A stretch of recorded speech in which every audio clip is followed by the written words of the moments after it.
గారు to please speak. అందరికీ శుభ సాయంత్రం. కన్నుల పండుగగా ఉంది వేదిక.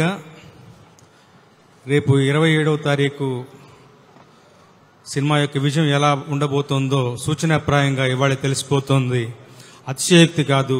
ఇప్పుడు మనం చూసిన ఆ విజువల్స్ అయితేనేమి, తర్వాత మాట్లాడినటువంటి సినిమాకు పనిచేసిన టెక్నీషియన్స్ వాళ్ళ యొక్క అనుభవాలు, వాళ్ళ యొక్క సంతృప్తి, వాళ్ళ యొక్క ఏమంటాం కించిత్ ఒక మంచి ప్రాజెక్ట్ పనిచేసేటువంటి ఒక ఏమంటాం వాళ్ళ యొక్క ఆనందం వాళ్ళ మాటలో వ్యక్తం అవుతోంది.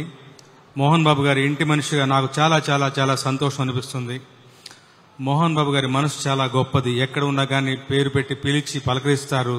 సినిమా అంటూ మొదలు పెడితే పిలిచి పాటనిస్తారు. ఈ సినిమాకు నాకేం తక్కువ చేయలేదు. అతి కీలకమైనటువంటి చివరిలో క్లైమాక్స్లో వచ్చేటువంటి కథకి మంచి మూలమైనటువంటి ఒక మంచి పాటని నా చేత నాకు ఇచ్చి రాయించుకున్నారు. సింహభాగం పాటలు మా సోదరులు అశోక్ తేజ గారు రాశారు. అద్భుతంగా ఉన్నాయి పాటలు, మనందరం చూస్తున్నాం. ఈ పాటకి రిలీజ్ అయినటువంటి ఆడియో స్టీఫెన్ దేవాసి గారు అద్భుతమైన మ్యూజిషియన్, అలాగే మణిశర్మ గారు కూడా ఒక పాటను స్వరపరిచారు. సినిమా ఆడియో సంగతి అలా ఉంచితే గొప్పగా తయారైందన్న విషయం మనందరికీ ఈ పాటికి అర్థమైపోయింది. ఇవాళ రోజునటువంటి గ్రాఫిక్స్ టెక్నాలజీని వాడుకుని రకరకాల కథలు చెప్పొచ్చు, గొప్ప గొప్ప సినిమాలు ఏమంటాం విజువల్ వండర్స్ తీయచ్చు. కానీ వాటన్నిటిని పక్కన పెట్టి మనదైనటువంటి ఒక కథని చెప్పాలని నిర్ణయించుకోవడం, అది ఒక భక్తి తత్వం ఉన్నటువంటి ఒక కథని, మన గడ్డ మీద నడిచినటువంటి గొప్ప జానపదాన్ని, ఒక పురాణ కథని తీసుకుని ప్రపంచం మొత్తానికి తెలియజెప్పాలన్నటువంటి మోహన్ బాబు గారి, విష్ణు గారి సంకల్ప బలం చాలా గొప్పది. ఎక్కువ మాట్లాడను. ఆ సంకల్ప బలం వల్లనే ప్రభాస్ గారి దగ్గర నుంచి, అక్షయ్ కుమార్ గారి దగ్గర నుంచి, మోహన్ లాల్ గారి దగ్గర నుంచి గొప్ప గొప్ప స్టార్ కాస్ట్, మంచి మంచి టెక్నీషియన్స్ అందరూ వచ్చి జతగూడి ఈ ప్రాజెక్టుకు తమ్మదైనటువంటి ఒక సహకారాన్ని అందించారు. అందువల్ల ప్రాజెక్ట్ గొప్పగా తీర్చిదిద్దబడింది.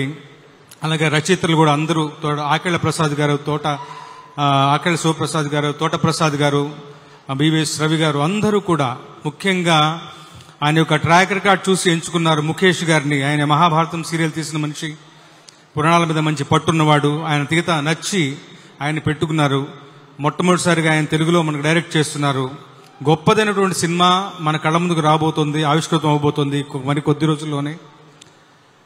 ఈ ప్రాజెక్ట్ ద్వారా అద్భుతమైనటువంటి ఒక విజయం, గొప్పదైనటువంటి ఏమంటాం రాబడి, మరిన్ని మంచి సినిమాలు తీయడానికి మా మోహన్ బాబు గారికి, విష్ణు గారికి శక్తియుక్తులు సమకూరాలి.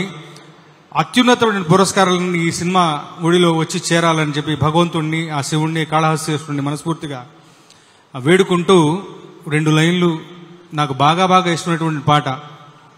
చాలా కొద్ది పాటలకే అరుదైనటువంటి గౌరవం లభిస్తుంది. అలాంటి రివ్యూలు దొరుకుతాయి. అలాంటి ఒక మంచి పాటను రాసుకోగలిగే అవకాశం దొరికింది. తెలివి కన్ను తెరుచుకుందయ్యా, తెలివి కన్ను తెరుచుకుందయ్యా, శివలింగమయ్య మనసు నిన్ను తెలుసుకుందయ్యా, మాయగంతలు తీయ మన్ను మిన్ను కానరాక, జరిగిపాయే పాత బతుకు, ఉన్న నిన్ను లెవ్వనుకుంట మిడిసి పడితే నింతవరకు, నీ దయని బోధిగా పుయ్యర నా ఒంటికి, నన్నింకొక నందిగా ముడేయి నీ ఘాటికి, ఏ జనుమ వరమో నిను చేరుకుంటిరా, Shiva Shiva Shankara. Thank you very much. Thank you so much Ramoji Shastri గారు. మీరు కేవలం లిరిక్ రైటర్ మాత్రమే కాదు.